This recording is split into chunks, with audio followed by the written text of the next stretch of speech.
So at that, I'd like a big round of applause to bring up our panel. So let's start off with a broad question about what is cancel culture? And can you provide a few anecdotes or personal examples? Starting with you, Lindsay. Just kidding, starting with Caylan. First of all, I wanted to thank everyone who came out tonight. There's a lot of familiar faces in the crowd, and that's very heartening to see. So when this term cancel culture has suddenly entered our lexicon and it's become ubiquitous, right? I think you see a lot of think pieces now being published in the New York Times and the Washington Post. A lot of artists and comedians and former presidents are now talking about this phenomena, but it doesn't really have a settled definition. And so I think a place to start is to try to define the term a little bit. This is tough because it's not really an isolated phenomenon, right? It relates to all sorts of other cultural issues that we're seeing. But the basic sort of outline of how these things usually go, usually they target a person, but sometimes cancel culture also targets pieces of art, literature, historical figures.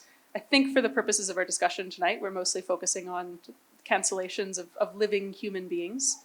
But the basic script is that a person has violated or is perceived as violating some kind of taboo, some social norm. And groups of people, sometimes including the press, respond to that with inordinate outrage and call for the person to be fired from their jobs, book contracts to be canceled, for them to be denied a public platform to speak, and basically sort of stripped of their livelihood. The person is often then sort of publicly shamed, often quite sort of brutally on social media. Sometimes it spills over into real life and translates into real world ostracism.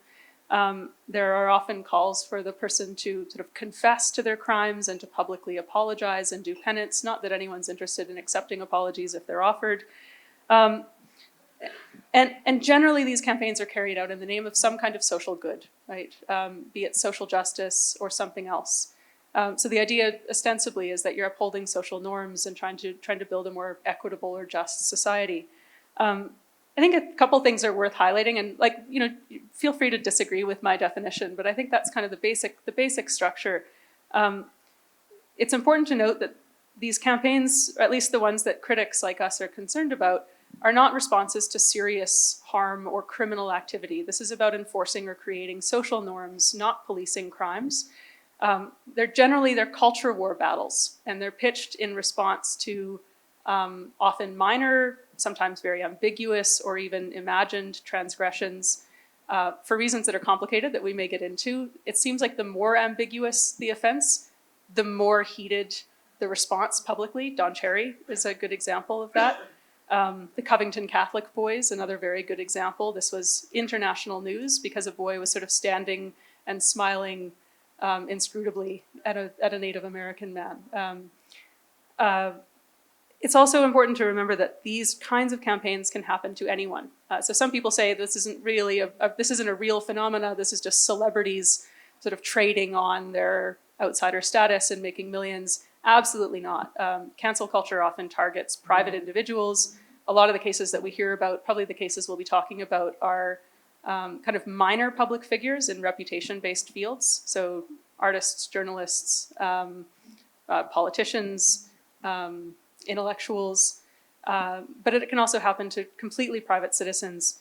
And it's not a form of critique. So when you find people being canceled because they're seen as having thought the wrong thing or stated the wrong opinion, it's very rare that you'll see the cancelers actually engaging with their arguments on their own merits or even trying to understand them, right? At most, they might engage with a straw man version of your argument, but generally they're just gonna sort of label you with some terrifying ad hominem and then say that to even try to engage with you is morally suspect and illegitimate, and you need to be denied a platform and no one is allowed to speak about these ideas. So this is not critique, it is the opposite of discourse. It's a kind of active anti-discourse that aims to shut down discussions and the critical evaluation of philosophical propositions or policy issues or whatever it may be. And I guess the other, we can talk more about kind of what characterizes these things. The other thing is that lots of people are targeted by cancel campaigns to greater or lesser degrees. They succeed, though, through acts of institutional capitulation, right? Insofar as the goal is to deny someone of a platform, it only works when an institution says, all right, fine, we'll fire the person, we won't let them speak here, we'll, rescind their book contract, whatever it is. So that's my definition and sort of a little bit of how I think about, what it is and what it isn't. But how does that square with your understanding of it? Barbara. Okay, I first I have to apologize for those who have read the National Post today. You're going to be hearing this. I asked them if they would publish it tomorrow, but they said no, they had to. All right, so they're doing this. They're doing this series on free speech, and it fit in with their program. And I'm sorry if you're going to hear it again, but those were my own. But first of all, Chad, you forgot to mention in your introduction of me some information that I've just received from the protesters outside.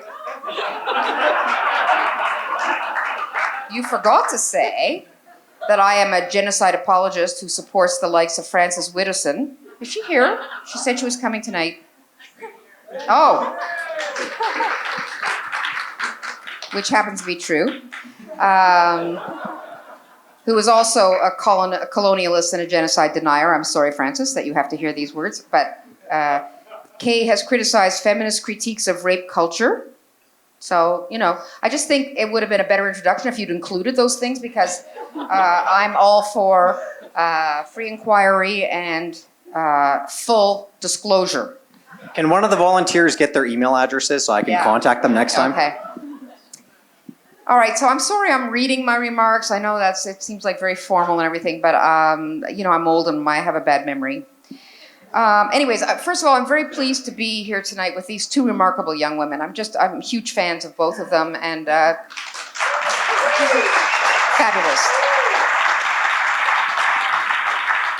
And I have to say, I'm looking back, when I was their age, I was so clueless politically, and I would never have had the courage to step away so publicly from the herd.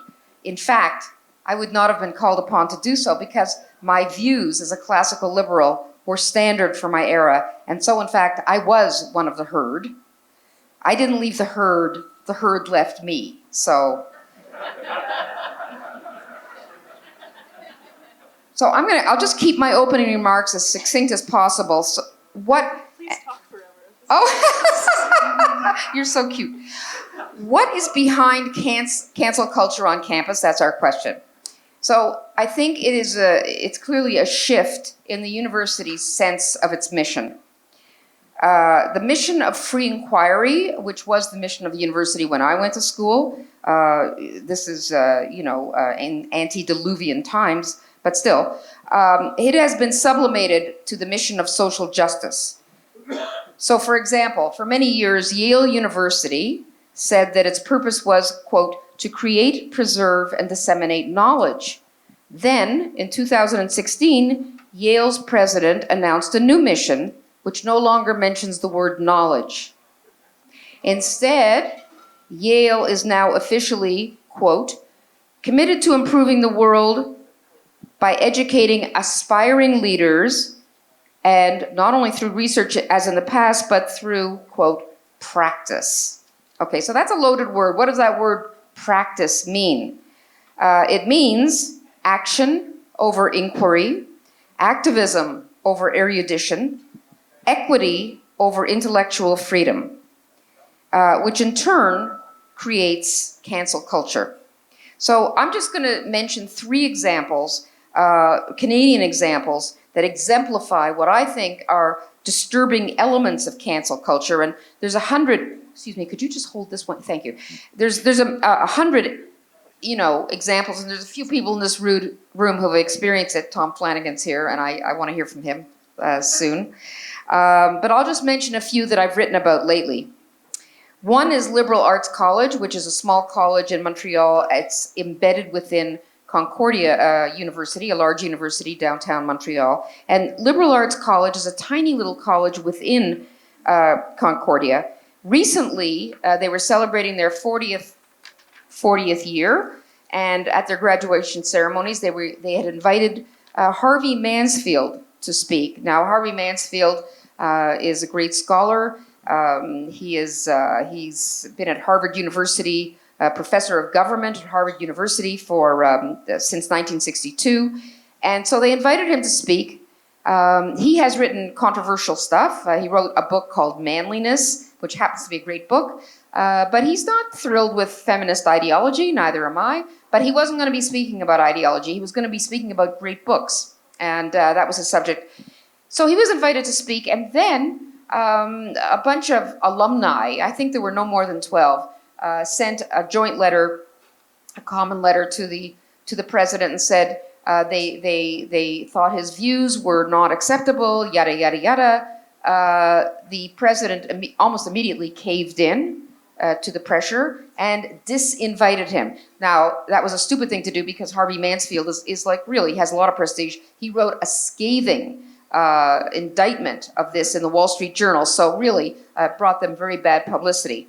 But my feeling about this was one of special discouragement. And the reason I was extremely discouraged was I know about this program. A friend of mine founded that program and ran it for almost all of the 40 years, for 38 years. And he would never, ever, ever have canceled that under any duress. And he was sickened by it. And he thought that because all these alumni had gone through this program, and this is a program who's did a core curriculum of the great canon, and who were very conscientious and very consciously opposed to political correctness, and who believed in free inquiry, believed in academic exchange, of ideas, and had trained their students to think that way. And so what bothers me about this is that these are not alumni that went through Berkeley. They weren't like indoctrinated with this social justice warrior identity politics stuff.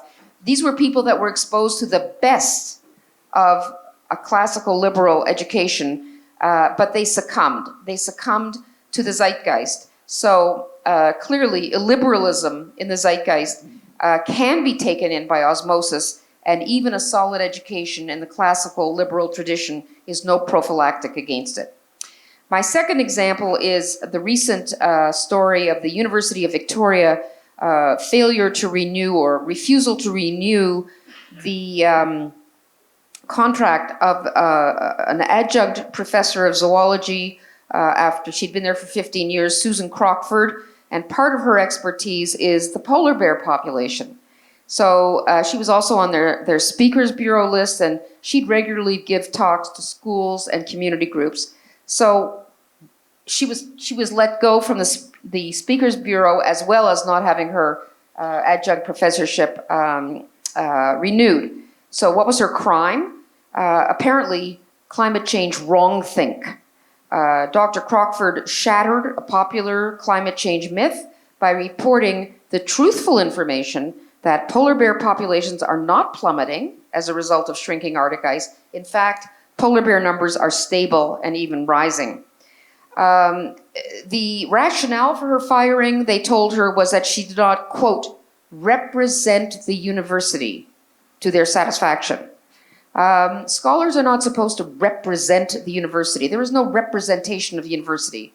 Scholars are supposed to represent their own research. That's all. That's what they're there for.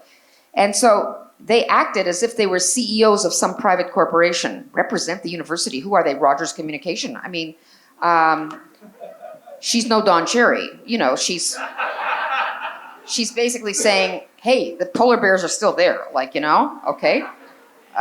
So what was shocking to me here was this was not about rebutting her facts. This wasn't the university saying, oh, you're disseminating false information here. There are no polar bears.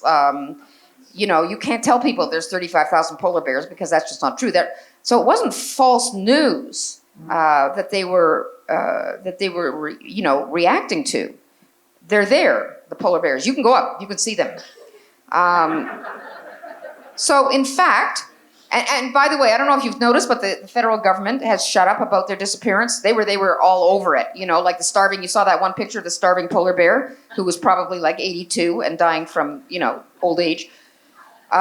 Because why? Not because of scholarship. They weren't interested in the scholarship, but because the Inuit gave them an earful on the subject, like they actually live with them. So they actually shut up about it. So Crockford was not fired for disseminating false news, but for the crime of diminishing alarmism about the alleged existential crisis of global warming. She was going to schools, talking to kids. She was telling them, the teachers, she said, were amazed. They believed that the polar bears, were all disappearing, and she couldn't believe their ignorance. So the university apparently believes that it's better for little kids to sob into their pillows at night over the disappearing polar bears than to allow them to know the truth because of their ideology. So the conclusion they are chivying us toward is that the prohibition of proven truth and the promotion of faith-driven lies is in fact what represents the university. So that is why I found the polar bear story quite disturbing. It's one thing to fire a teacher who promotes theories or hypotheses that the university opposes. That would be wrong too, but it's maybe a little more understandable. But it's quite another to fire an honest, bona fide scholar whose research produces neutral facts. For after all, her facts, they're not offensive. Nobody complained. Is the presence of polar bears racist? Is it transphobic? I don't think so. So no victim group was denouncing them. So that's what makes that example particularly unnerving. So my final example arises from my participation in the 2014 Macdonald Laurier Institute series of the Great Canadian Debate. And the resolution was, free speech in Canadian universities is an endangered species. So I naturally took the affirmative side, and my opponent was Daniel Draich of York University's political science department. I was in high school with Daniel Draich, and he was a lefty then, and he never stopped being a lefty, but that's okay. What he had to say was, I believe, representative, and I think he was a really good representation of the progressive mindset on free speech in the university. So he began by asking the question, a rather loaded question, does every crackpot, eccentric, provocateur, or bona fide activist have a right to speak on campus? Francis, that would be you, I guess. Crackpot, eccentric.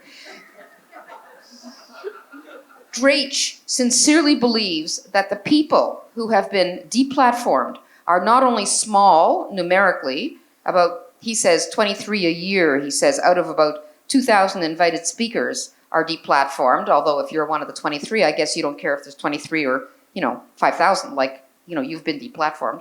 But also that most of them hold views that are so dumb or outrageous or offensive or dangerous that their deplatforming is an insignificant price to pay for the racial and gender diversity that the modern university can boast of. And he went on and on and on about, isn't it wonderful to see so many women on campus, to see so many people of color on campus, to see so many, and yeah, that's great.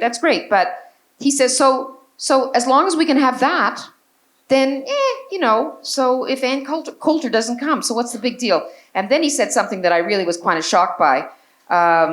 He said that for those who are eager to hear these crackpots and eccentrics, they can find them on the internet. So in other words, why have anybody on campus then? Why not just say, hey, you want to know about this? You can find it on the internet. Why do you invite anybody on campus? So for my part, I made all the points you'd expect from someone defending freedom of speech. But afterwards, when we were socializing at a reception, Daniel told me that there was only one argument I had made to which he felt vulnerable as a progressive. And it was a comment that I made following the observation that in 2013, a free speech wall built by Students for Liberty at Queen's University had been removed on the grounds of, quote, offensive content. So I was like, free speech wall. This is like doublespeak. Free speech walls emerged in authoritarian societies like China because there is no freedom of speech. And citizens quite reasonably fear speaking truth to power. So there is this entire generation of Canadian students who think a free speech wall, one tiny corner of the campus approved for anonymously written incorrect thoughts as something that they should be grateful for? This is pathetic. A free speech wall is in fact tangible proof of the resolution that free speech is diminishing on campus. So that's saddening and scaring. But you know what's more scaring is that I said that in 2014. When was the last time you heard about a free speech wall?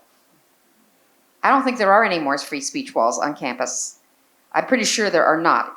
5 years later, you don't hear any more about free speech walls on campus, and you don't hear about them in China.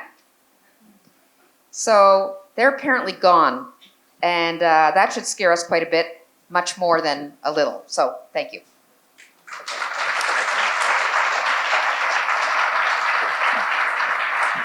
Lindsay?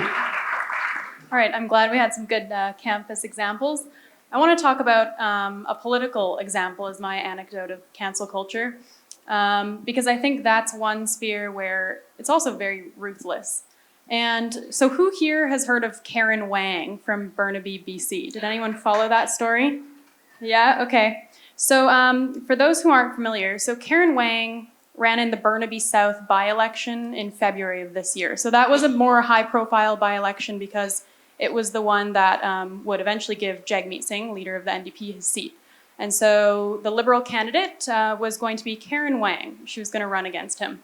However, the Star broke a story, I think it was the Star, of some leaked WeChat messages. So WeChat is like the Chinese language social media app. There were some leaked WhatsApp messages where Karen Wang said to her, fellow Chinese community, she's the only Chinese candidate in this riding, and my opponent in this by-election is the NDP candidate, Singh, of Indian descent. And people went crazy because Karen Wang said something out loud that you're not supposed to say out loud. She was trying to appeal to her community, the Chinese community, and people wanted to pretend like the ethnic vote isn't a thing. So anyway, she said that people showed up to her house. So some party officials, her campaign manager, they showed up to her house and said, "You must resign. It's time for you to resign." And so she did. She sent in her resignation. And then it kind of just devolved into madness from there. So then she tried to host a press conference at the public library. And then the library told her, "You can't host your press conference here." So she did it in the parking lot, and there's all these cameras. Her mother is crying on camera. Karen Wang's mother is crying because her daughter's political dreams are over, and she's been brandished a racist. Because people were saying this. Michelle Rempel, who's a local MP here, called Karen Wang a racist on Twitter. Warren Kinsella said that she should be disqualified because she suggested her race is superior. And Karen Wang, her own statement said, I mean, who knows if she wrote it, but her comments were not well considered and they didn't reflect my intent. And remember, all she said was, "Vote for me, I'm Chinese. He's Indian." And just remember, I think a lot of us who may be very politically engaged individuals, like for me, during this recent election, I'm someone who knew all the names of the candidates on the ballots. I went to the local debates. A lot of people are not like that. They see Jagmeet Singh, they say, "Oh, that's the Indian guy," right? I had a brown friend who said, "I don't know anything about this election. All I know is that there's a brown guy in the race." So, to call this malignant racism and racial superiority, all she was doing was appealing to her community and her in a common language and culture. And if you're going to champion multiculturalism, you can't really get mad at her for that, because that's her community. And then Singh, Jagmeet Singh, who was the victim of this vicious attack, being called Indian, he said at a press conference he did not expect race to be an issue in this by-election. And of course, if you follow the coverage at all, there's Georgia Straight, there's Flair magazine, all these things, all these media publications saying, "We're so excited for the possibility of the first brown prime minister." Did he denounce that? No. So we're all just kind of pretending. And then, so Karen Wang, she tried to come back as the candidate. The party was like, no. And then it turns out she was pregnant all along, and I guess she had her baby now. That's kind of nice. Yeah. Lindsay, can I ask a follow-up question to you on that? You know, for those of us involved in politics, there's some unsavory elements involved in it. And, you know, for example, some people say, you know, some people lie in politics. But if you're caught lying, don't you suffer political consequences for that? And if they're engaged in an unsavory element in that political career and they're caught doing that, is there not any repercussions for that?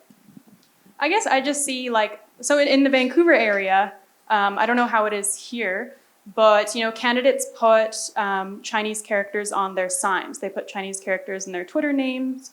They send out Chinese literature to doors. And there was a controversy in the news about how the Conservatives made Chinese-only ads that said the Liberals are going to legalize all hard drugs, and apparently that got a lot of the Chinese community to vote Conservative because they didn't want that. So how can you have all of these things that are clearly targeting Chinese voters, but then pretend oh no, we don't vote based on people being Chinese. That's not a consideration. Yeah, no, Karen Wong's problem was that she said the quiet part out loud. Anyone involved in politics knows that in areas that have high concentrations of different ethnic groups, this is what every political party has always done. And her problem was that she was caught basically admitting that this is the game. But everyone knows that this is what happens. You can find it unfavorable. I mean, you can like or dislike it all you want, but this is what parties do. I wanted to pick up and expand on some of the examples that you gave in the academic context. And like you said, Tom Flanagan is here, and I would love to turn the mic over to him at some point later in the evening, because he's a very good example of this. But there's a couple examples I'll give to illustrate what the problem is. And I think one of the problems with this phenomena is when people are sort of publicly shamed and mobbed and deplatformed, it might only happen to a few people a year. But for every one person who goes through this, all of their colleagues are watching. And that's the effect that this has, is it chills speech because other people see what happens to someone who steps out of line. The lines are ambiguous. You never know where they are. So it has the effect of people steer very clear of anything they think could get them into trouble. I'll give a couple examples. Heather McDonald, she's a fellow at the Manhattan Institute.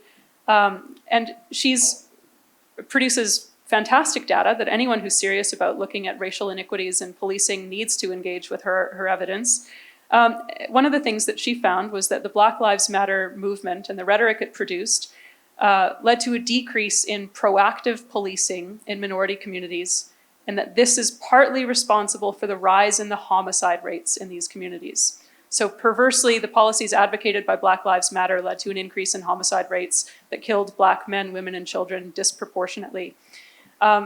And this research, I think her motive in publishing this is very sincere. She wants to produce better policies that will better protect people's lives. And when she's gone to give speeches on campuses, she has been met with violent protests that have shut her down. She's called a white supremacist, a racist, a bigot. You sort of name the epithet, she's been called it. A final example of Megan Murphy, we saw this very recently in Canada. I haven't met Megan Murphy. You might be able to speak to this better than I have. But one of her basic arguments, she's a liberal feminist. And she has argued that in extending legal protections to transgender people, that the law should be written in a way that it's calibrated not to unintentionally undermine the sex-based rights of women and girls.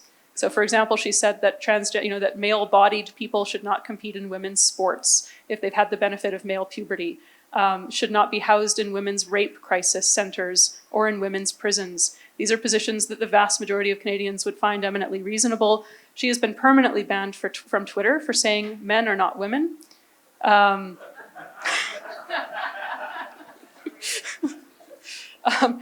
her speaking events face serious threats of violence. The Toronto Public Library, the CBC basically equated giving her a platform at the Toronto Public Library to giving a platform to Holocaust denialism. That's the kind of rhetoric that you're facing. So those are just a couple examples, and I think we'll get into what the problem with this is, but basically this kind of culture, it has a chilling effect on free inquiry, on our ability to actually adjudicate truth claims. And to the extent that our institutions become beholden to this, especially in academia, but also in the policy sphere, we completely lose the ability to engage in any kind of discursive thought process. Barbara, could I get you to follow up on that? Those are some examples that are, pretty, I think, obvious to a lot of us is wrong. But is there a certain, if we think about a spectrum, is there a certain area where it says, there is certain types of conversations that should not be encouraged in the public? And is there a form of public shaming that is appropriate for it, or is it all dialogue is equal? Well, no, all dialogue is not equal. We have hate speech laws. We have a paradigm for what is acceptable and what isn't. But we're very far away from hate speech. We're now judged on the basis of rules that are made up by very small groups of people, activists, and a lot of it comes down to the definition of words. George Orwell said, language is very important because whoever has the power to define the words has actual political power. And we saw this, 3 years ago when Jordan Peterson put out his first videos, and he said that Bill C-16 was a very dangerous bill because it enshrined subjective feeling as having a powerful, effect on what people would be compelled. So, this is compelled speech. He says, you cannot compel me to call somebody they, or, because in their mind they are, but so this was a reification of the idea that a word that meant one thing, that a woman, we knew what it meant, and suddenly, no. It means what we say it means. It's a very Humpty Dumpty world. It's what I say it means. And everybody fell into line with this. Holocaust denial, to say that a man isn't a woman. What? So this is what makes it so creepy, is that it's that whole Big Brother thing, when you're truly beaten, in 1984, when he says, I now love Big Brother, and 2 and 2 equals 5. We're in a 2 and 2 equal 5 situation here. You're being compelled to say 2 and 2 equals 5. This is a very strange thing. So there's no objectivity. There's no objective truth. This is very scary to people because why? Because categorization is the basis of knowledge. And if you're no longer, if the categories that you know to be true, to be objectively factual, are no longer applicable. So it's like, I know there's 35,000 polar bears, but you know what? Sounds better if there's only 10. So, because then people will believe in climate change. And if they believe in climate change, then they'll be on board for all the sacrifices that they'll have to make. We're in a very topsy-turvy world when our words are taken away from us and the meanings of words. That's what's very scary to me.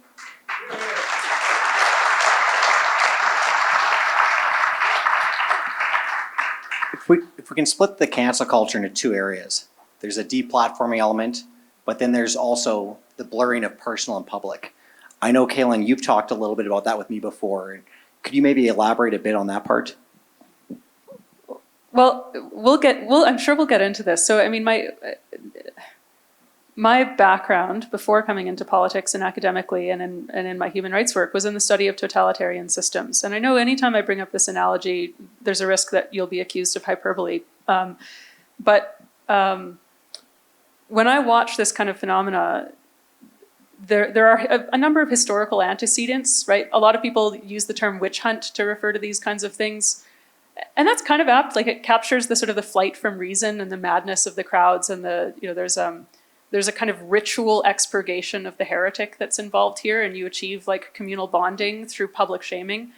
But the analogy that most closely fits is the struggle sessions of the Cultural Revolution. And so, just for background, for those who don't know much about this, in the 10 years of the Cultural Revolution, and particularly in the early part of 1966, Mao basically just unleashed these sort of paroxysms of violence where young zealots the Red Guards would go in search of people who were reactionaries, counter-revolutionaries, rightists, people who indulged in bourgeois lifestyles or values. Anything could get you called out if you had a foreign, a clipping from a foreign newspaper, an instrument in your home, if you said the wrong thing, if you say the wrong thing accidentally in private, someone would like level the accusation. There's no due process, right? There's no attempt to investigate the truth of this. If you're critical of the regime, it doesn't matter the substance of or the content of your criticism. It just matters that you're critical of the ideology. And then you would be ritually paraded and humiliated in the streets. And again, mobs led by young people would hurl accusations against you. You'd be forced to confess to your thought crimes and express contrition for them and apologize, criticize your own thoughts. So there's this aspect of the performative contrition, which you see paralleled in cancel culture today, this sort of the substance-free or completely empty accusations that really amount to nothing more than just sort of vague and terrifying labels. And the effect of it is to scare other people. So the really terrifying thing in the Cultural Revolution is that anyone could be an informant. And every totalitarian regime aspires, it's in the word, a totalitarian system is one that is totalizing, that completely blurs the boundary between public and private spheres. And my case is an example of this. I was canceled because of private academic conversations that were taken out of context, edited, overlaid in a new context, and used to utterly destroy my life. And media organizations, mainstream media organizations, acquiesced to that process gleefully, apparently. So when you're basically setting a standard that says, if you're a public figure, if you're running for office, if you're an academic, whatever it may be, maybe if you're a private citizen, we can go into your private correspondence, into your personal life, mine it for evidence of thought crimes or for something that could be dressed up as a thought crime, and use it to destroy you. And the crazy thing about our current surveillance culture is that it's not being enacted by a central bureaucracy. We're doing it voluntarily to each other via social media, which is so, so weird. And I think, when you look at this kind of the marriage of surveillance culture and outrage culture, no one emerges unscathed from this. If you haven't been hit by it, it is not because you're a paragon of virtue, it is luck. Lindsay, Caylan brought up a good point about media and how the media looks at a story. Now, you've been involved in the media, you've written articles. Maybe talk about some of the challenges the media might have when they look at a story that fits a certain narrative, like Caylan's might have been originally, and the challenge of being able to dig down and realize, there's more to it than that. Yeah, well, I found Caylan's story really compelling when it first came out. I don't know if you're going to expand on it more, but the thing with the conversations that were leaked of your private conversation, the leaker took it to Press Progress, which is like a media arm of the NDP. And the thing is, they call themselves media, but there's never an author attributed to any article. So there's no accountability. You don't know who wrote the article. You try to look for who are the journalists that work here. You can't find it anywhere. So for someone, to go to Press Progress, I think I said to you when we had like our first phone call after I reached out to you, like for like a right-leaning person to go to Press Progress, like, whew, that's dirty, Because of course they'll take it. Of course Press Progress would love to have that. Barbara suggested that I should tell the story. Is this the time to do it? So a lot of people in the room kind of know at least sort of the broad lineaments of it. I was a candidate running for the provincial legislature just across the river in Calgary Mountain View.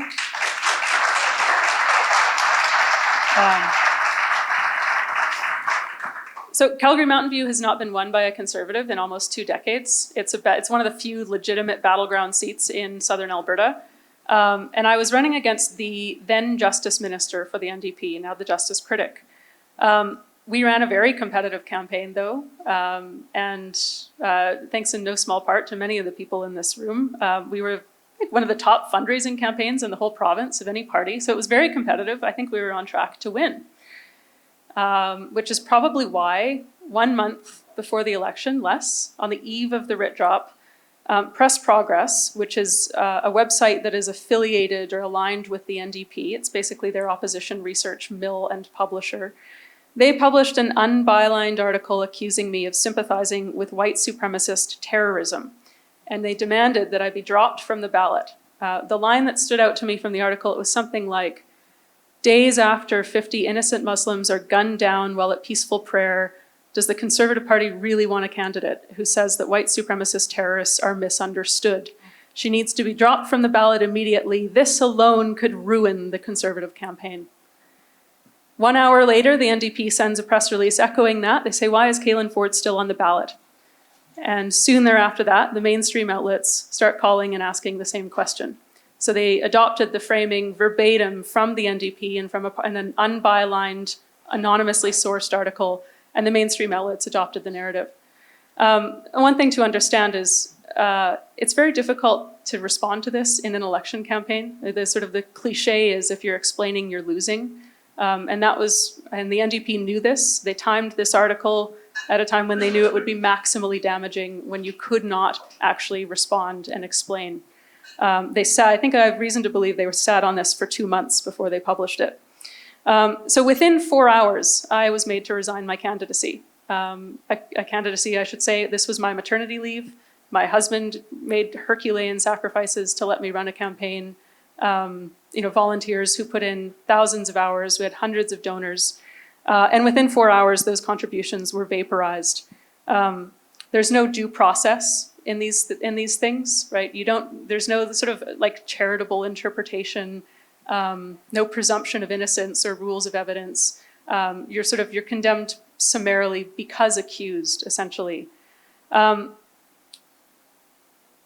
There were naturally the calls for apologies, right? A lot of people were demanding that I apologize. No one could exactly explain what I ought to apologize for. And I like apologizing. What was the remark that they took out of context or whatever they did? So we'd had sort of long academic kind of intellectual conversations about all sorts of issues. His favorite topic was around immigration, civic nationalism, and identity. This was something he returned to frequently. And so we had a conversation about terrorism and radicalization. And one of the things I said was that white supremacy is an odious and a perverse ideology, but that basically I said that casually conflating someone who supports borders, for example, or who believes in orderly and controlled immigration, that it's unhelpful to conflate that with white supremacy. And then I think probably, and I don't have these conversations, by the way, so I actually don't know how they were edited or changed or sort of what the process was. These conversations ran into thousands of words over many months, and the public was shown 3 clipped sentences, at least one of which was edited. And in another one, I said, basically, the meaning was, I said that the demographic shifts that Europe is undergoing right now, like anything, is going to produce some positives and negatives. And the negatives that I see that I think are sort of unfortunate, one is I assume that globalization generally, which includes migration, has a sort of flattening and homogenizing effect on local particular cultures. And so that loss of diversity saddens me.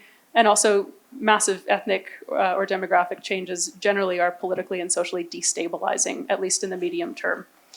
This turned into an accusation that I sympathized with white supremacist terrorism. And of course, anyone who actually studies counterterrorism will know that if you're serious about combating radicalization, you actually do need to make an attempt to understand what radicalizes people, and that was the problem. So, I went to ground initially, and weeks later, I didn't do any interviews until I went on Danielle Smith, who's a local talk radio host with Chorus Entertainment. And Danielle Smith deserves an applause, yeah. Now, before I even went on her show, a journalist with The Star took to Twitter, and she saw that I was going to be on the show. Now remember, I haven't done any interviews at this point. No one has heard my side of the story. It's been national news, but no one has heard from me. And she takes to Twitter and she says, "What in the fresh hell are we doing giving a platform to an unrepentant white supremacist?" And then she says, any journalist in any newsroom who thinks there could be another side to this story, show yourselves, she says. You are problematic too. This is a journalist for The Star, now for the National Enquirer. Is that what it's called? Is that what it's called? Am I getting that? National Observer? The National, maybe it's the National Observer. There you go. It's close enough. So I went on Danielle Smith's show and I did an interview. I think it was like pretty sympathetic and largely exculpating. So the NDP then mobilized their third-party advertiser, Progress Alberta, then launched a petition to drive Danielle Smith off the air for having the temerity to interview me. Oh, man. I didn't know all this. They said she had platformed a white supremacist, and so there must be consequences. And if she doesn't apologize or be fired, then they will target their advertisers. Now, I have heard, this is, I have not confirmed, I've tried to confirm this with the mayor's office. The mayor's office does not want to comment, that Mayor Nenshi had a private meeting with journalists and news editors in which he told them that Danielle Smith should have been fired for interviewing me. Now, I think that that's evidence of the mayor trying to intimidate journalists away from looking into a story. That's horrible. That's like John Tory, the mayor of Toronto, trying to intimidate the library for allowing the Meghan Murphy thing to go forward, and he had his people. That was... So the basic, I mean, in some ways, this is a kind of, in a fairly extreme case. This was national news. I was on the front page of the Star, above the fold, half of the page 10 days later. So it was sort of unusually intense, partly because it was during an election campaign and you have these institutional forces as a political party that are incentivized to sort of perpetuate this narrative. So it was a very intense example of public shaming. Not a week goes by that I'm not called a name on a white supremacist or something on Twitter or somewhere else. You're socially ostracized. Your community leaves you. My former colleagues, some of whom are now sitting in government, if they so much as liked a tweet that I posted, Press Progress would write an article calling them white supremacist sympathizers. So that's the effect that this has. It is absolutely terrifying. No one wants to be close to the sort of the calamity. It was, I think, unusual in another respect, which I won't get too far into. One, because it's private conversations that you're dealing with, which is unusual. But two is that this is a very good example of how when a script is developed, when the cancel culture script becomes so predictable, people will start instrumentalizing it for unrelated ends. And that's what happened here. The person who was the anonymous source to Press Progress had spent a full year trying to derail my political campaign. He had tried everything, and finally he hit on a narrative that would actually work. Press Progress, too, had political, and the NDP had political objectives in driving me off the ballot. So that's one of the dangers, and that's, again, I go back to my Cultural Revolution analogy. If you had a personal grudge against a neighbor, you accuse them of being a counter-revolutionary, and you can be pretty sure that they're going to be trotted out and publicly humiliated and beaten and possibly worse. So that's another reason why I think that the rush to judgment that happens in these cases, the total sort of abrogation of anything that we would consider justice is something to be very worried about. So, Caylan, thank you for sharing that story, and I think we're all proud to stand with you on it.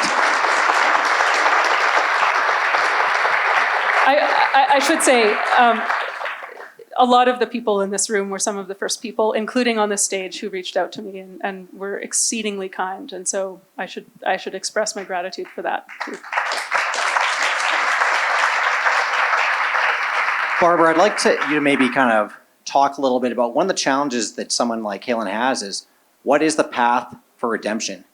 That when someone falls into this kind of situation, that's their go. Not that necessarily anything's wrong, but what do people want? Like, what is the step Well, forward? they want her to grovel, first of all. They want her to, to do the struggle session, to come out and say, I'm a terrible person. I have shamed my community. They really want her to do what you see in these documentaries about the Cultural Revolution and the Gulag and the whole thing. This is a religion. It is a religion. In which it's the only religion I know of in which redemption is not possible. Seriously, in a normal religion,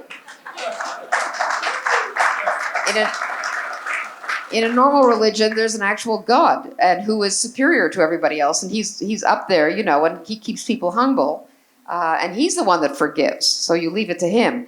But here, people are gods. They are their own gods. And they're ruthless. They're ruthless gods. Then they think that's how you make omelets. You break eggs, it's Lenin think. It really is. What was one of his That's things? the Gary Saul Morrison article, is that Lenin think? Oh, Lenin, yeah. Yeah. Wasn't that amazing? Yeah, it was a great- Okay, so Lenin, and I'm remembering one of the quotes from Lenin was, "You push in the sword. If you feel mush, you keep going. If you meet steel, you withdraw." They don't meet steel in this religion. Like, that's the trouble. There is no steel because people are so terrified, or they fall away, or there's no way to be the steel.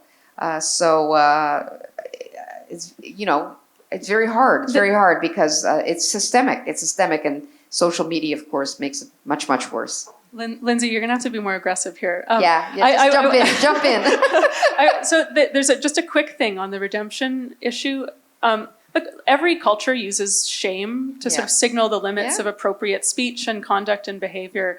And so some people have said, well, cancel culture is really we're just sort of using these old tools of shame and stigma to enforce norms. And that's kind of a compelling model, but for two things. One is that the norms that they're enforcing are not actually necessarily widely shared, sort of inherited norms. This is an attempt, in many cases, to create new norms through a coercive process without having gone through persuasion or actually achieved much buy-in. And the second thing is that there's a healthy way to deploy shame. Right? Like if your kid is misbehaving at a dinner table, you sort of gently shame them, with the idea being that they will learn how to behave themselves and then can participate more productively in society. What cancel culture aims to achieve, it's a pathological deployment of shame because there's no path to redemption, because the purpose is not to help people integrate better into society, to sort of correct their errant behavior. It is to send them into exile. Permanent exile is the objective. They want you to be unemployed and unemployable forever. They want you to be socially ostracized.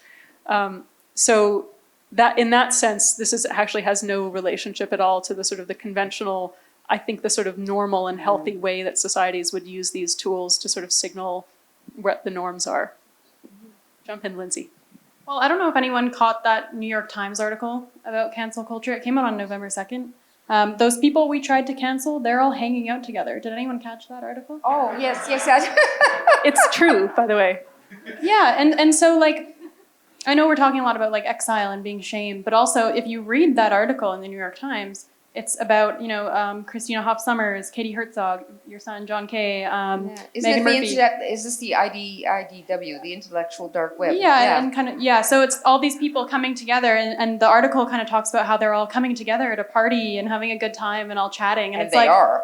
Yeah. So it's is it all doom and gloom? I don't know, and like you mentioned, a lot of people did rally around you, so I think that's important to keep in mind is when someone's canceled. And by the way, I have a pretty high bar for cancellation, I would say, which maybe we could get into. But yeah, we should rally around each other, right?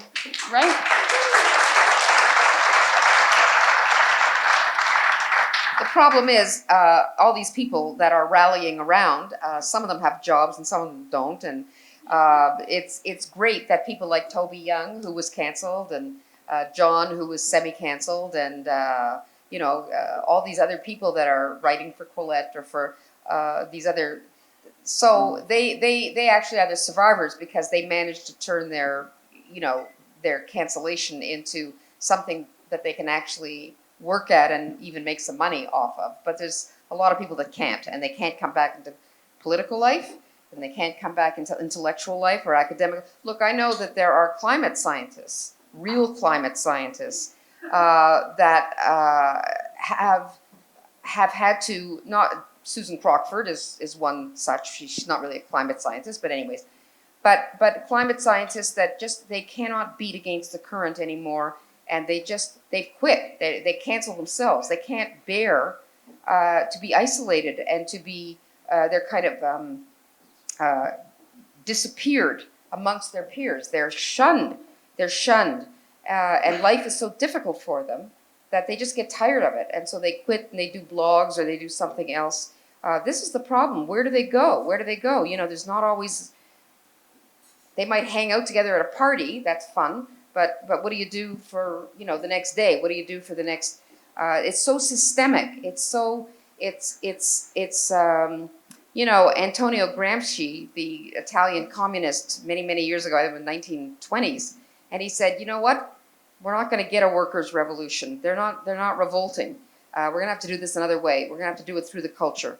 And he was the one that coined that phrase, long march through the institutions, and said, this is the way we're going to get it done.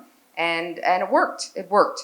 The long march through the institutions has succeeded, so that now every single educator, every single person who's taking their bar exams, everybody who's going into politics, they've all been through that mill. So it takes a special kind of independent mind for a young person. You know, a lot of the older people here who, you know, the older academics that are toughing it out and still plowing their furrows, they're not going to be replaced by people that are as independent researchers and that are there out of curiosity and knowledge. They're going to be replaced by people that believe in Yale's new mission of practice. So it's pretty well over. I mean, it sounds very pessimistic, but I look at the people that are running the education, the teachers' unions, you know, the social services. They've all come out of that same mill, and that sounds pessimistic. That's very pessimistic. I'm sorry, but that's how I see it. So I don't know what the answer is. Well, I guess what I was getting at is in that article, you see people who are journalists. They have platforms, and being a journalist and having a platform affords you a lot of social status, and so they're very lucky to have that. They're lucky, but what about the ones exactly? that don't? So maybe like in a way they're not good representatives because they're famous and like they're monetized. Well, no, but I mean they are, but they're the cream. They're the cream. But there's a lot of journalists. I know one journalist who's a journalist because he got canceled out of a university, and he's lucky to have a job at all. And he's, but I know lots of others that. I know one guy I wrote about at university who got canceled because he was teaching Islamic studies and he didn't have the right attitude, and it was a very long story. But he was preeminent in his field. And now I don't know what he's doing. Maybe he's driving for Uber Eats. I don't know, maybe. But he's never going to work in his field. Never. Because he got canceled. That was a terrible story. There's lots of people like him. I think that sometimes people assume that because these campaigns come and go so quickly, as far as the public is concerned, I don't think that it really registers to people what happens to a person after they're canceled, right? Like the social media mob moves on very quickly and they're disappeared. So I've met a lot of people who've been through this. Most of the people that I've talked to that I've formed friendships with were Me Too'd. That's a very common form of this, right? It's sort of like ambiguous, consensual, but maybe regrettable romantic entanglements that were then kind of publicly litigated and led to their career ruinment. And I'll just depersonalize this by talking about the other people I've talked to. Many people are permanently unemployable because the internet will never forget. If you Google their names now, you will find accusations of rape, white supremacy, whatever it is. Employers, even if they like you, will be afraid to engage with you because they'll think that you're too much of a reputational or a real legal liability. I was talking with one fellow, extremely gifted, who is applying to law schools now, his past career being ruined. And he said, they might not be able to let me in even though they like me, because if someone ever accuses me in the future of sexual misconduct, it will be a liability problem for the law schools, right? Which I had never thought about. So you might be permanently unemployable, or at least sort of for the foreseeable future, unable to pay your mortgage, unable to support your children. Many of the people I've talked to experience suicidal ideation to some degree or other. Friends leave them, their community leaves them. There's a reason why in a lot of traditional societies, exile was a fate that was worse than or equivalent to death. It's because we are social creatures. We can't exist purely on our own, cut off from human warmth and friendship and community. And that's what this does to people. It turns you into a kind of ghost who's present in the world and yet not quite living anymore. So the disproportionality of the effects is one of the really important things to understand about this. When a person is actually truly well and canceled, it destroys lives, and often over transgressions that are so minor that they would be imperceptible to most normal people. Well, yeah, I mean, let's talk about the NDP former MP Aaron Ware. Familiar name to anyone? MP from Saskatchewan. Close talker. Yeah, so he was an MP. I think all this was going down in 2017. It was definitely between 2015 and now. So he was an MP in the Regina area. So he was accused, yes, by 4 anonymous women in the party, the NDP, of standing too close while talking, and then also getting into a too heated policy debate with a woman. So apparently men can have heated policy debates, but when it's a woman, it's like too aggressive to debate policy. So yeah, he got kicked out of the party by Jagmeet Singh, and who's not allowed to run again. And then one of the anonymous accusers went to the CBC, and then, well, he also went to the CBC because he was like, well, I want to talk to, and at that point he got kicked out. What has happened to him since? Who knows? And who knows what will happen, right? Yeah. Why do you folks think this is happening now? Like, what's unique about what's going on? I think this around 5 years ago, at the same time as the free speech walls disappeared, I think it blossomed. Identity politics, because I think that it became clear that power was in their grasp, and that they were meeting mush. They were putting the sword in, and they weren't feeling steel. They felt mush.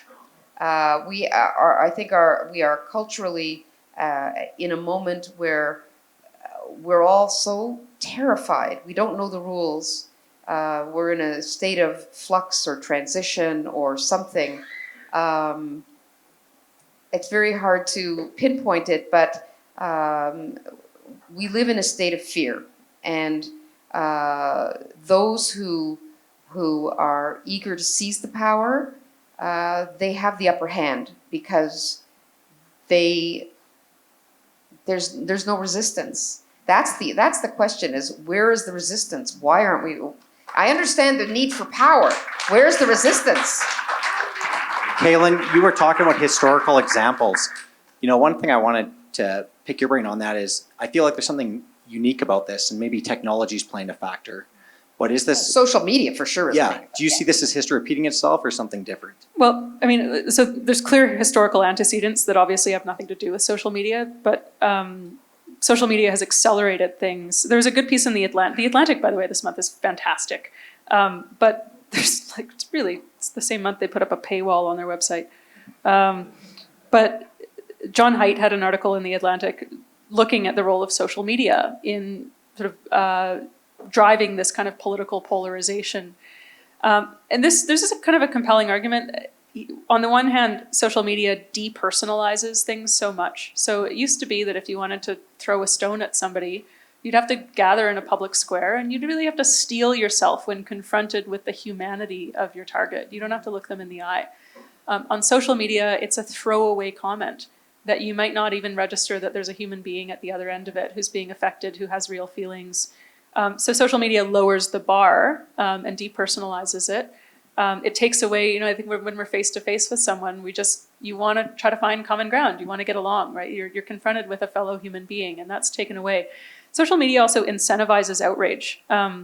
So it's something like for every loaded adjective that you put in a tweet, you increase its chances of going viral by about 20%. So if you want to go viral, if you want to stand out on social media and get that dopamine hit that you get when people like or retweet you, I think you have a couple options. You can be really clever or really funny, or you can be outraged. And the first two are not accessible to all of us all the time, but outrage is.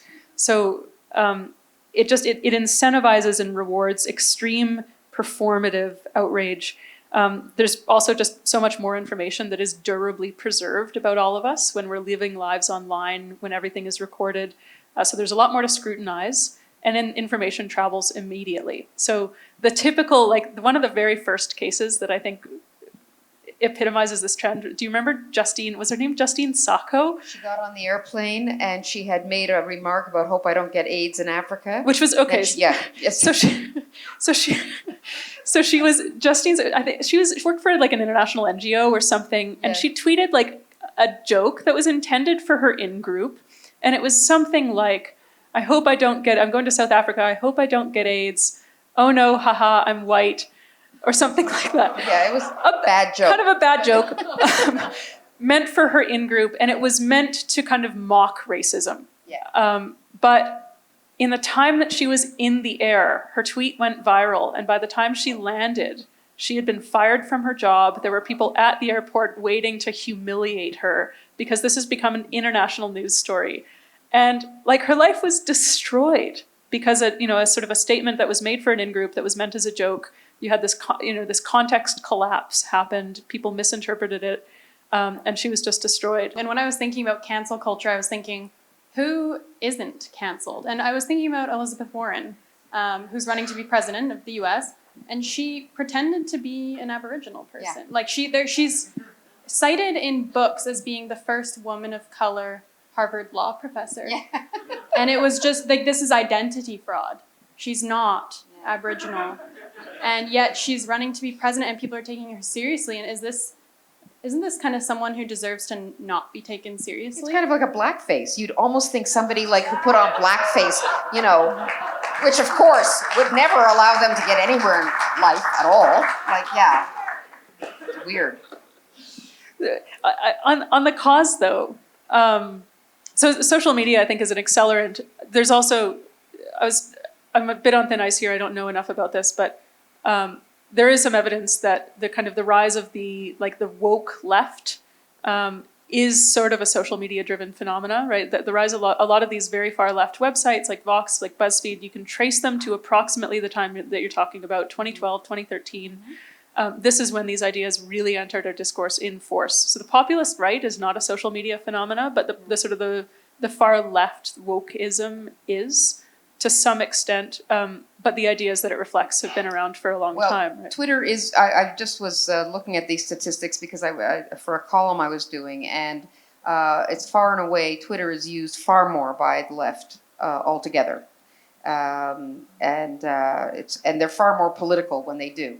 So, no question. But there's something about, you reminded me of this when you were talking about the sort of the telos of the university, the purpose of the university.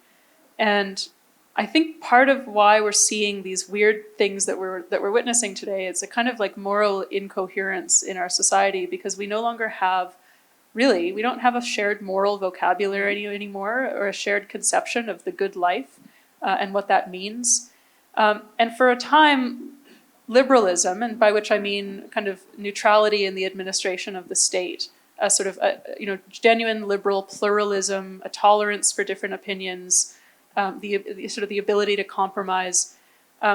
This sort of kept us in reasonably good stead, but I think that's because we still had, to some extent, the remnants of some kind of common culture, and I think that we don't have that anymore. And I'm thinking a little bit about, you'll probably get the reference, but Alistair MacIntyre, who's sort of a neo-Aristotelian, wrote a book called After Virtue, and he talked about the kind of the impoverishment of our moral vocabulary. Now, the Aristotelian idea is that virtue, or the goodness of a thing, is related to its purpose. If you know the purpose of a thing, you can make pretty objective judgments about whether the thing is good. If you know a watch is meant to tell time, everyone can agree on what is a good watch or a bad watch. When you lose that shared understanding of final ends, MacIntyre argues that basically moral disputes become interminable because you don't have a shared set of criteria by which to adjudicate them. And that's, I think, what's happened. We're in a situation where our moral contests, very fundamentally, are interminable because we no longer have shared moral criterion. And the consequence of that is that they can only be resolved through force and through sort of... Yeah, because it's, relativism became the big thing. Everything's relative. All cultures are equally worthy.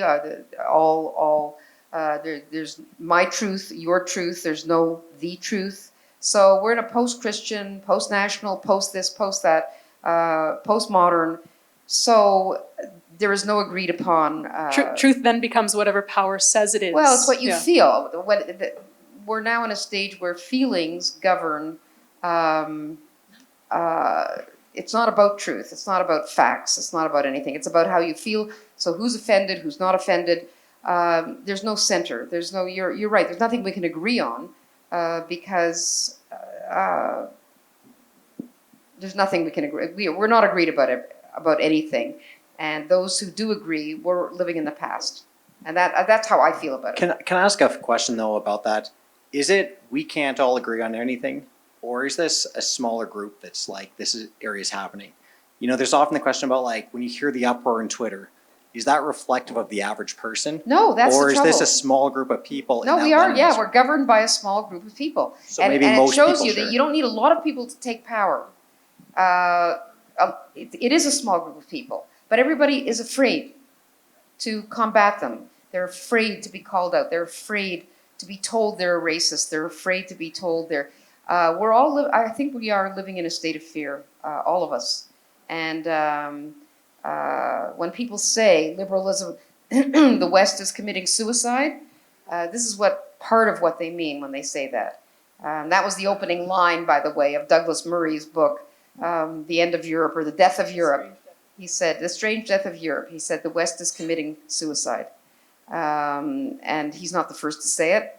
And gosh, this is getting grim, isn't it? So maybe on a bit of a change note, Lindsay, Yeah. can you tell us what you're doing personally to try and combat this?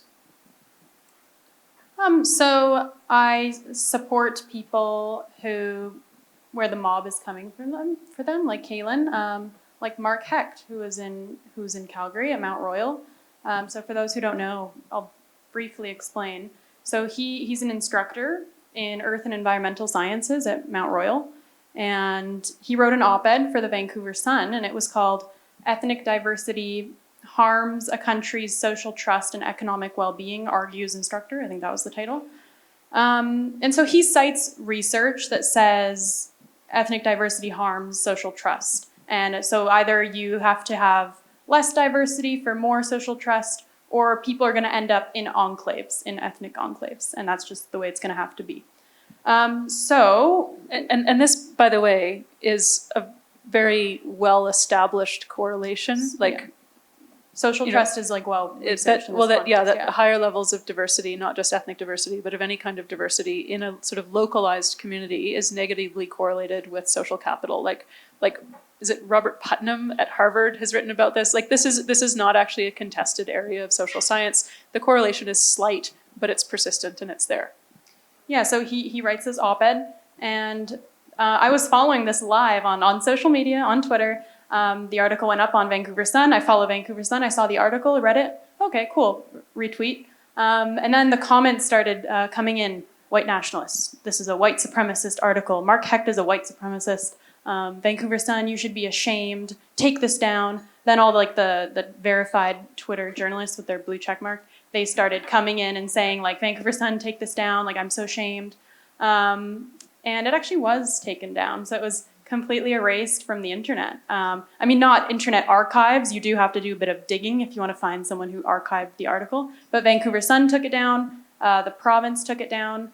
It made it to the print edition on September 7th, I think it was, because it was too late.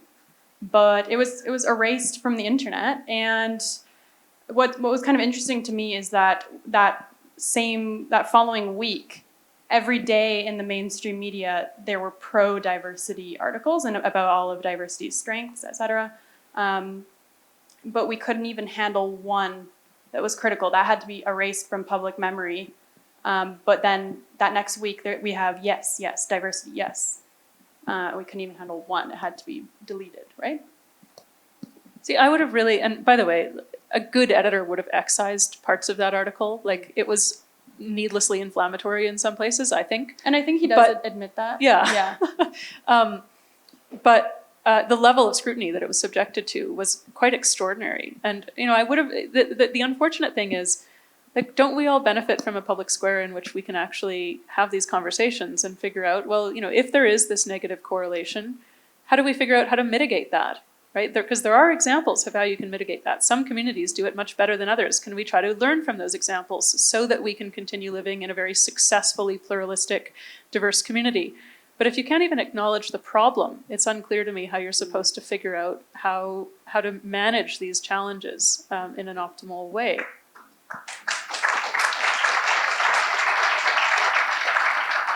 But with Mark Hecht, unfortunately, he was only a sessional instructor, so he didn't have any kind of tenure.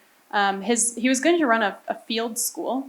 It was called Sustainable Europe. He's very into environmentalism, sustainability, and he was about to go host an information session for his field school, and he was informed his field school was canceled. And of course, like, they never really admit why, but it was just kind of, it happened after this controversy. Otherwise, everything was good to go, and he was contracted to do more field schools in the future. So, but people called for his firing, and they called for the firing of the editor who ran the piece too. Yeah. Oh yeah, there was a big apology from the editor of the Vancouver Sun, and the Vancouver Sun said they are committed to celebrating diversity, equity, and inclusion. But as a newspaper, can you be committed to doing that? Does that mean you're not going to be publishing research or articles that might show the opposite? I don't think you can really commit to that. I think diversity, equity, inclusion is like a religion, like we touched on earlier. That is the religion. That is the religion. Yeah. Now, I want to get in a word in favor of diversity, equity, and inclusion. These are not in and of themselves, well, I'm going to leave equity out. Diversity and inclusion are not problematic values in any way. We value these things because, same as liberty, right? I'll put liberty in that category. We value these things because they are conducive to human flourishing. Because if you live in a society that is free, where people are included, where people are welcome, then you're encouraging them to contribute to society meaningfully, to achieve their potential, to pursue a good life. But we've forgotten that that's actually, the end should be human flourishing. And the means are build a society that is sort of where people enjoy, equal opportunities, where they're free, where it's inclusive. But I think we've mistaken the means for the end, and that's why there's this worship of diversity, equity, and inclusion, as though that is the end unto itself. Yeah, well, I think that was established in my anecdote about the professor who he said it. He said it right out loud. He said, "We have campuses now that have, if you look around, you see diversity that was not present when in the days when I went to school." That is true. When I went to school, it was like all white people, and I mean, that was the way it was. But we did have diversity of intellectual inquiry. And he said it's a trade-off.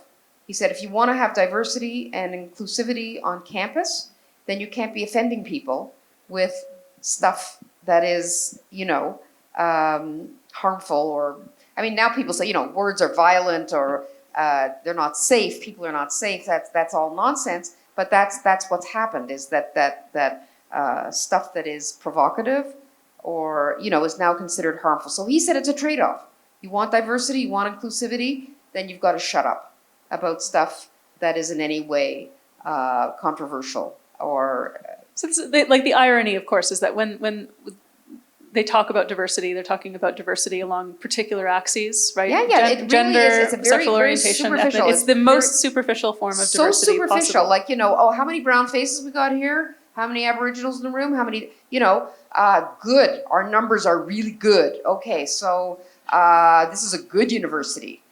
And it's the same with tolerance, right? Which you sometimes hear them talking about as a virtue.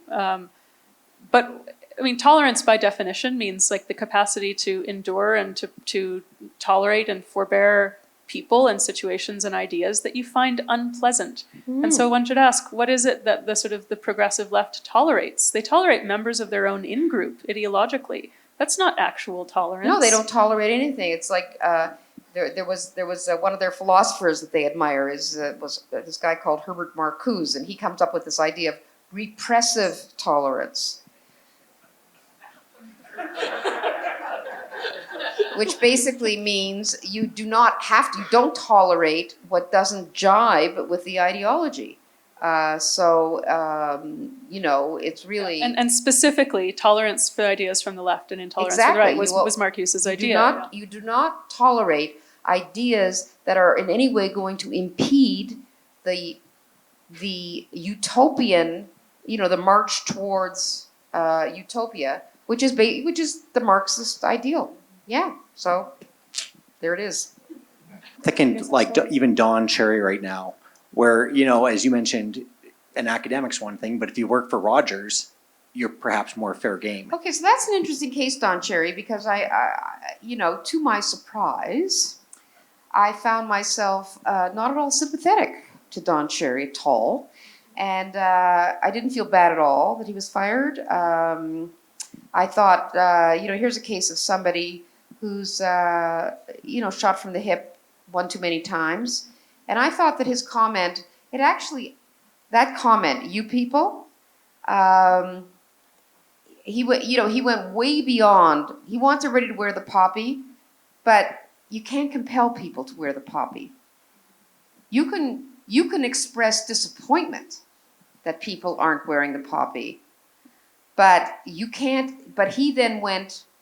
He crossed a line. He said, "You people," and he basically targeted an entire group of people and accused them of being not as good Canadians as other Canadians. I mean, it was like there was a world in that remark. It was a dog whistle to people who resent new Canadians. It was an encouragement to say, yeah, they're not good Canadians like we are. We're wearing the poppy. I don't like people that say you got to march in the parade, in the Pride Parade. You got to wear the ribbon. You got to wear this. I don't like that at all. And I had a really negative reaction to it. And, I'm Jewish. And sometimes, you hear people talk about dual loyalties. And, and that really, I guess, maybe I'm like I hear a higher frequency sometimes when I hear words like you people. So I don't think he deserved much sympathy. I think Rogers has an image. They have a brand, and they're perfectly within their bounds too. And I don't think it was a place. This was not cancel culture. This was. You said something that really embarrasses us as a brand. It's too much. You went too far. You know what? You got to know when to hold them. You got to know when to fold them. I tweeted that. I said old people really have to know. I mean it. I mean it. As an oldie myself, I've often said. I said to my editor, I said, you got to let me know when I'm, past my expiry date, because I don't want to write. I don't want to find out through a really rotten column, with people saying, ugh, that was no good. She's got to go. So I think really he should have. His time really has passed. My understanding was he said "you people" a lot of other times. I don't know. I don't follow hockey. I don't follow him either, so I don't know if he said it before. But this was. I know he said a lot of stupid things, but this was. So this fascinated me because this is the perfect scissor case. So scissors are like where they're just like almost algorithmically designed events to drive people apart, and there will be absolutely no possibility of understanding other people's perspective. And I found this, that some people could not understand why what he said was offensive, just didn't see it, and believed that everyone who was being outraged was actually faking outrage because they could not understand how this was offensive.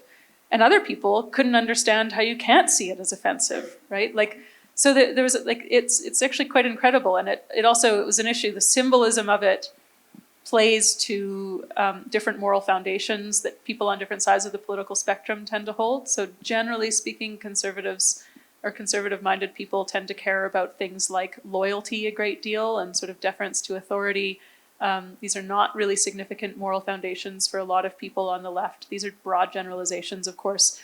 But care and compassion and harm reduction are very strong imperatives for people on the left. So it was an event that was perfectly designed to split people along these lines in a way that they could not understand opposing perspectives. But this is interesting because I think every once in a while I see people being kind of canceled for things where I'm like, oh, really, I really don't like the thing that person said. Who was it? There was the Liberal candidate ahead of the election who had made remarks that were sort of anti-Semitic. And that fell into that category where I thought, I really don't like these remarks. But how do I reconcile this, right? Am I consistent in my position that, that this phenomena that we're seeing is kind of overblown and we need to rein it in? And I think the way to approach that then is, like, the humane thing to do sometimes is just to withhold judgment. Like, you might not like it, but you don't participate in the mob at a minimum. No, I would never participate in the mob. No, I don't do mobbing, but I also said to when it was fired, I said, I'm not, that's one thing I'm not going to lose any sleep over. It was time for him to go. Maybe we'll go, each of you to have some final comments for the evening before we go to some Q&As. I guess the final question is, what do we do about this? And on the one hand, if you're in a position to try to help someone who's going through this, right? If you're a hiring manager or you're an admissions officer, or you're just a friend, do what you can there. Having friends reach out, and again, many of the people in this room who sent me emails, who called me, who invited me to tea, that sustains me now. So that's really important. But if you're in a position of institutional authority and power and you have the ability to help, at a minimum, don't give in. Like, don't join a mob and don't acquiesce to one is kind of like the rule, I think. But more than that, I think it's about like restoring actual virtues, not these fake ones that are peddled by the kind of woke progressive religion. It's actual human-heartedness, charity, a capacity to forgive, to be a good friend, be slow to listen to slander, don't live the lie, right? Like, don't acquiesce even through your silence to something that you believe is a lie. So I think the ultimate hedge against these things is, commit to living in truth. I think I'm paraphrasing Havel there, or Solzhenitsyn, one of them, but live in truth. Have the courage of your convictions to defend what you think is true. Don't ever allow someone to make you say something that you don't believe. Try to cultivate a kind of capacity for moral and intellectual discernment as best you can. Withhold judgment is often the charitable thing to do, I think. And have compassion for people even when you think that they have erred. Recognize that we all do and that we all are in need of forgiveness and redemption in our lives. And I think practice true tolerance, an actual capacity to put up with, if you live in a pluralistic liberal democracy, this is what it means. It's the ability to exercise tolerance. And I wanted to, just before we close, I wanted to get to this. This is when I was thinking about what's wrong with this phenomena. We can talk about sort of impacts on democracy, on academic freedom, but this is Frank Decotter's book on the Cultural Revolution. So I'm going to go back to that theme again. Even if in terms of human loss, the Cultural Revolution was far less murderous than earlier campaigns, it left a trail of broken lives and cultural devastation. During the 10 years spanning the Cultural Revolution, between 1.5 and 2 million people were killed, but many more lives were ruined through endless denunciations, false confessions, struggle meetings, and persecution campaigns. The Cultural Revolution was neither a sudden disaster nor a Holocaust, but an extreme situation characterized by loss at many levels: loss of culture and spiritual values, loss of status and honor, loss of career, loss of dignity, and of course, loss of trust and predictability in human relations as people turned against each other. And that's what I would underline, that I think the greatest goods in society are the invisible goods, and trust chief among them. And that's what concerns me about this aspect of cancel culture, is that it erodes that bond of trust and fellowship and friendship among us. And so we do what we can to try to keep those things alive.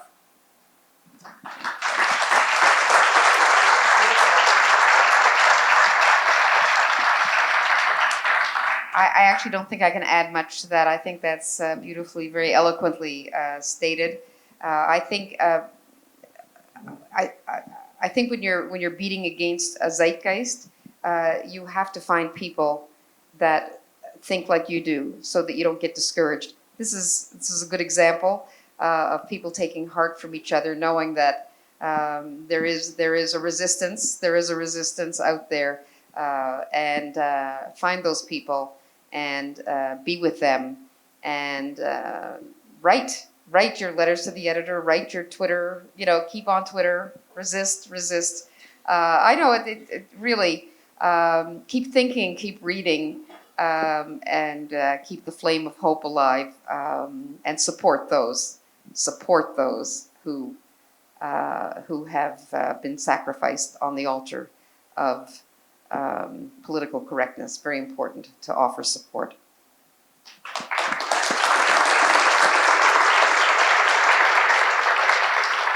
Yeah, first I'll echo that. So when I was going through my controversy at Wilfrid Laurier, where I played a clip of Jordan Peterson in my class, got brought into a disciplinary meeting, was accused of breaking the law. Okay, your story, everybody knows. That's good. Yeah, so I mean, I had just a flood of messages coming in, which I did not expect. And also, even what was kind of nice for me was receiving snail mail. Like, people just put my name, Wilfrid Laurier, ended up in my TA mailbox. And there was quite a bit, and that was just so nice to see, because if I didn't receive support, I would have definitely faded away. Like, I would have been like, oh, okay, I'm just gonna pursue something completely different, stay under the radar. So yeah, it really does make a difference. And then I guess I would end it with, we touched on the Meghan Murphy stuff a bit, her talk in Toronto, which was heavily protested, calls for deplatforming. And there were two sides to what was going on. So there was the chief librarian, Vickery Bowles, who said this was the hill she would die on. She said that this talk will happen at Toronto Public Library because Meghan Murphy did not violate the criminal code for hate speech. So the talk can occur. And then, this wasn't mentioned, but the Toronto City Council is reviewing booking policies for the library, so that this never happens again. So they said they don't want that to ever happen again, that Meghan Murphy speaks at the library. So, in that situation, be the Vickery Bowles, don't be the Toronto City Council. Yeah.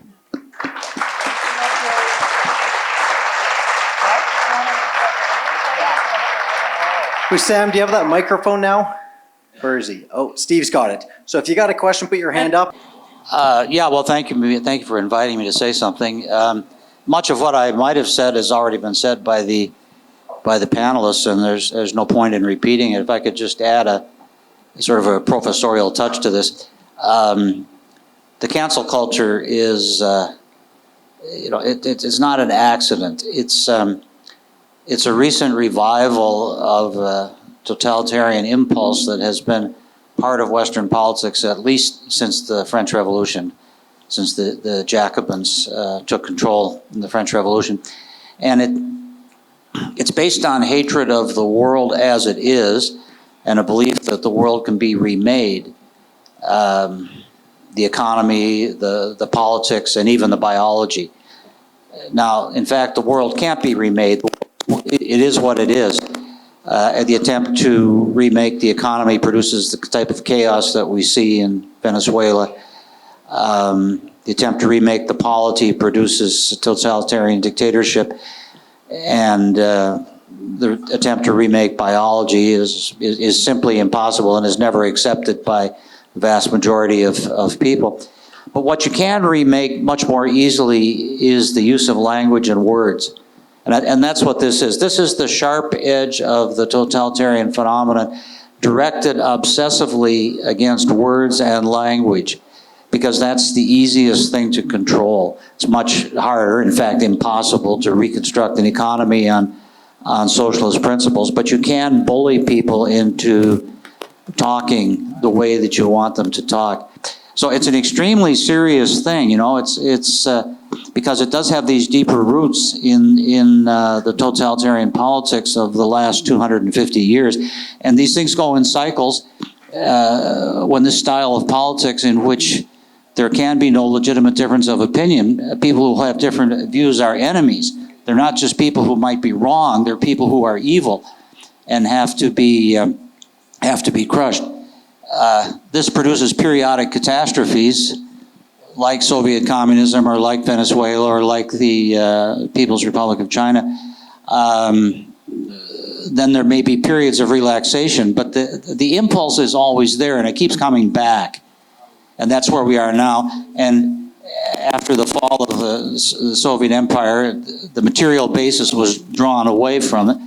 But now it's making a comeback in the realm of language and words because that's the easiest front to attack. But that is it. I mean, I think the underlying, the sort of the woke progressive religion aims to remake the world. They believe that it is within the realm of human agency to bring about a heaven on earth, to immanentize the eschaton, to use Bill Buckley's phrase for it.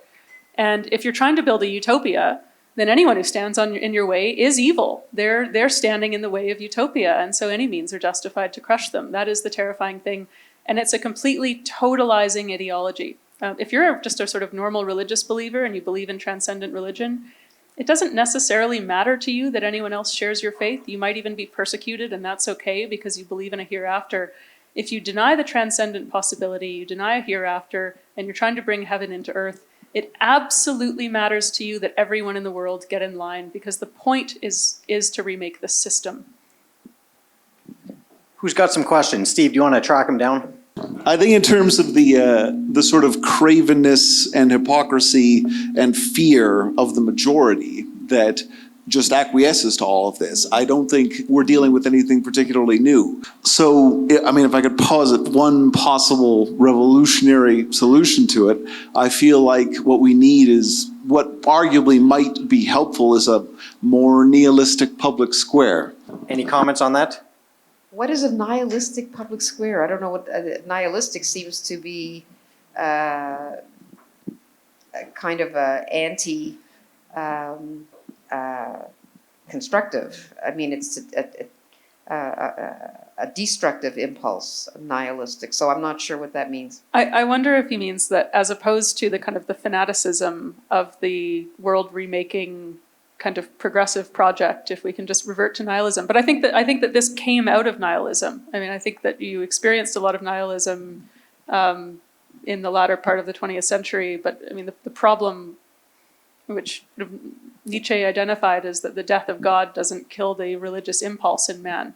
It will always come back because many of us crave deeper sense of meaning, and you take it where you can get it. So I think that the problems that we have today is nihilism would be a very bad and very temporary solution because we're just not we're not made for being nihilists. I think we're made for deeper meaning, and that the collapse in meaning, I think, is what's behind this. Caylan, I was so sorry when you had to quit. I don't know you, but I love you. I follow your blogs. And Lindsay, I follow you. I went to see Jordan. He's my hero. I took my son. Thank you for all your enlightenment tonight. Here's my question. I've always been like the liberal auntie and the cool auntie. And I'm struggling with my nieces and nephews because they're 18, 19, 25, and they're beautiful people. And even some of my closest friends, compassionate, kind, caring, charitable people, are talking to me about things that I just can't wrap my head around. And I want to maintain our relationships and I want to maintain our friendships, but I also want to speak my truth. So how do I talk to somebody who says that, you know, Jessica, Yaniv, that's normal? And I just let them like, no, it's hard for me. Like, I'm not kidding. It's actually hard. And I'm not trying to minimize it because we're all people and I get it that we are trying. But what do I say to my nephews and nieces? How do I help them? Read Douglas Murray's The Madness of Crowds. Read Douglas Murray's The Madness of Crowds. And I'm plugging this. It's a brand new book. Douglas Murray is a gay, atheist, conservative British man who wrote conservative. Barbara's interviewing him later this month, apparently.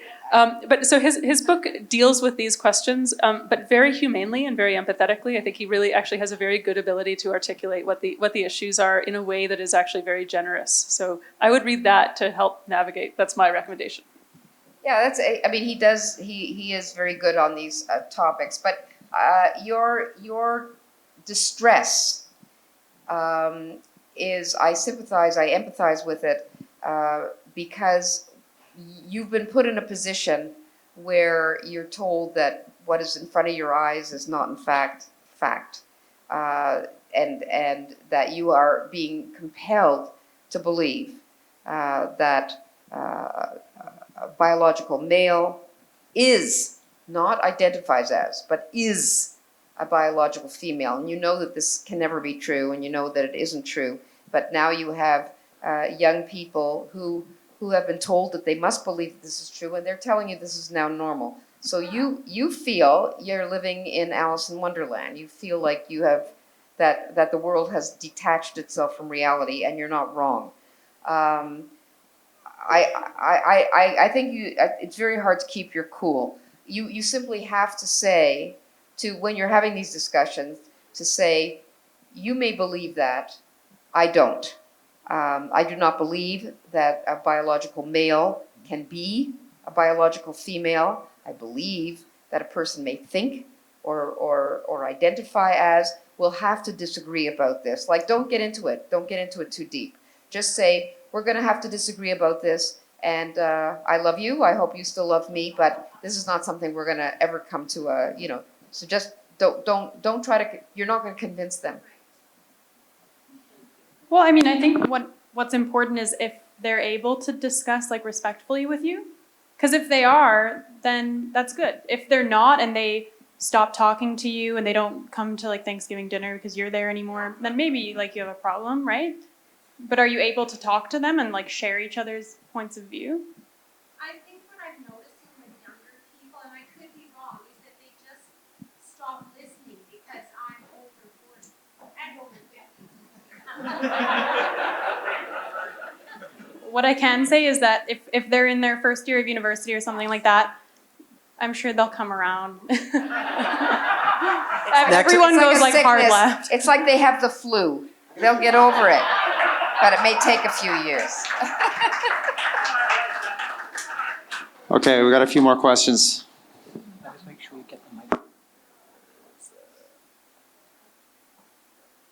You'd like to ask a question?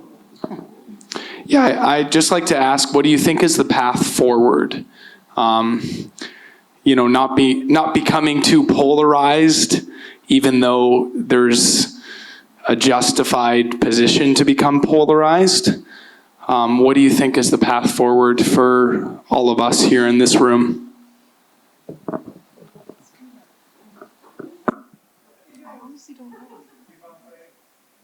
Well, so on the polarization question, yeah, this is one that really worries me. I don't know if you've seen studies that show, there was one like last year, something like a quarter of Canadians say they hate their political opponents. And it's about equally distributed on either side. In the US, it's worse. A shocking number of Americans say that people who think differently from them politically are maybe not fully human. Yeah. This is very disturbing. So how do we bring down the temperature on that?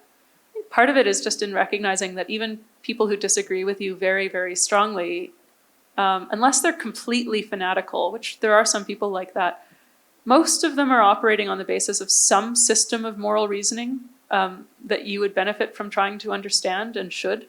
I think we talk about the kind of the progressive activists that we're talking about. There was a study in the US, the Hidden Tribe study. You guys saw this one? They found that this group is actually, it's about 8% of the US population. And it's highly educated, cosmopolitan, very young, quite white. It's the most white demographic group in the United States, oddly. And yet this is the group that is driving this phenomena, but they're not a majority. And most people are actually exhausted by polarizing partisan rhetoric and are sort of disengaging from politics because they can't keep up. So I think most people are just good. And, I think, is that too banal a sentiment? I don't know. No, I mean, you can be good, but ineffective, so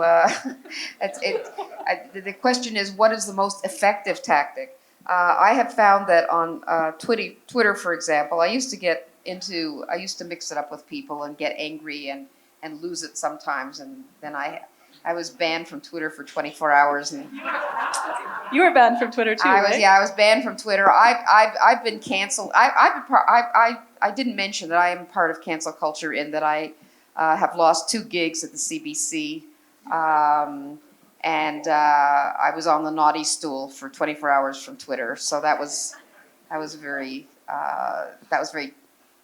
chastening experience. So now I just use irony, and I'm just very cool on Twitter. you know, and when somebody says, you ignorant slut, you know, and so I just say, you know, ooh, somebody didn't take their Metamucil today, you know, like because you can't deal with it. You got to deal with it with humor. You got to have some humor. You've got to have a little irony, a little detachment. I think detachment is very important to understand. You're in a current. We're caught up in a current. We're all bobbing around like corks in a whirlpool that we really can't stop. We can't stop it by ourselves. Humor is like humor the is very ultimate bomb, important. right? Humor is super important. And they hate it because they have no sense of humor. There are no jokes in totalitarian systems. No, they really don't. No, they don't. So when you're funny to them, it gets them extremely angry, and then they say more bad things to you, and then I can't hear you, you know. So, but there's no quick fix to this. There is no real fix to it. You know what? What you have to do is be nice to yourself so that you can survive. You have to mentally, you have to survive this thing that we're in because you can't. None of us, even if we all band together and scream very loud, we're not going to fix this. So we have to become a little bit detached. There are some people that want to take the Benedictine option. Have you heard of the Benedictine option? These are people that actually feel you should withdraw, literally, from the fray. Just go into your church or your group of like-minded people. Get off the grid. Get off the political grid. I can't do that. I don't think probably many people here can. But honestly, I really think that you should not see this as we have to defeat these people. You can't. You have to see it as keeping your sanity. You know, keep cool. Keep your cool and try to survive. One thing I wanted to say is they do, like the progressives, whatever you want to call them, social justice warriors, they do see like us as the enemy. And so when it comes to Twitter, one of their tactics is to mob you, to undermine you, to make fun of you, etc. And I'm not a conspiracy theorist, but I am under the impression that a lot of these people are paid and it's part of their job. And I think the Warren Kinsella thing with the conservatives hiring a PR firm to undermine the PPC systemically through Twitter by calling them racist, that is, although it was a right-wing to right-wing thing, it is evidence that this is being deployed. You know, Twitter trolls are being deployed to undermine people. And so I'm sure it's going on in many capacities. Yeah, so these people are being paid. Also, I think the other Twitter trolls who will systemically try to make fun of you, undermine you, destroy your credibility, etc. One of the people who was really doing that hard, he was called Neil before Zod. I only know that because he attacked me on Twitter a lot. I think he has over 5,000 followers, whatever. And it was actually discovered, I don't know how, that he was a government worker. And so it's kind of these people who sit at a desk all day and they don't really have enough work to do, so they decide to take it to Twitter to try to destroy people. I mean, really, he's a government worker, he probably still is, and I'm sure there's plenty more people like that who just have desk jobs, don't have enough work to do, and decide that's what they're going to do. Like, honestly, it's a good tactic. If I had the time, I would create fake accounts and I would do the same thing, but I don't have the time. And I'm not being paid I say for don't it. do that. Just having a little fun. I know you're having fun, right? But I think, you know, I'm kind of going to the question of like, how do you prevent this? And I agree, Chad, that you start with yourself. And to some extent, you have to be kind of okay being on the losing side of history, in the sense of like knowing that the good might be sort of slowly fading away from the world, and that you'll still be there and you'll still sort of adhere to your principles. The best piece of political advice I ever got, not that it did me much good, was I asked Jim Dinning, who's like the best premier Alberta never had. He said something like, I asked him, how do you handle the sort of the intense scrutiny now that follows politicians? And what do you think is the solution? And he said, be slow to judge and be good to your friends, and know that while some people treat politics as a blood sport, you might not be able to stop them, but you have an obligation not to be like them. And I think that that's true. So, you know, live in truth, treat your fellow man with dignity and with compassion, and just refuse to stoop to that level, right? Even if it means that you're on the losing side inevitably. Better to. There was Russell Kirk said something like, "It's better to. I had rather lose with Socrates than win with Lenin," right? I think that's a great way to maybe wrap it up for the evening.